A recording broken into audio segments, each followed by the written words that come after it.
यापुढे एक महत्त्वाची बातमी। भारताने पाकिस्तानमधील बहावलपूर इथे केलेल्या हवाई हल्ल्यानंतरची ही दृश्य समोर येत आहेत। या हल्ल्यात जैश-ए-मोहम्मद या दहशतवादी संघटनेच्या तळांवर निशाणा साधण्यात आलाय, ज्यात मसूद अझहरच्या कुटुंबातील सदस्य ठार झाल्याची माहिती आहे। हल्ल्यामुळे झालेल्या नुकसानीची दृश्य आता समोर आली आहेत। ही दृश्य तुम्ही साम टीव्हीच्या माध्यमातून पाहू शकता। जिसको रिप्रेजेंट करता है वो चुनाव कुछ राज जैसे नरेंद्र मोदी का।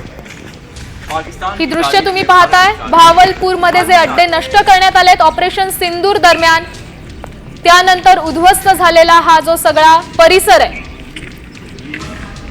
तो सध्या तुम्ही या टीव्ही स्क्रीनच्या माध्यमातून पाहताय। भारताने जो एअर स्ट्राईक केलाय, 9 दहशतवादी अड्डे हे उद्ध्वस्त करण्यात आलेत, त्यापैकीचाच हा एक परिसर आहे।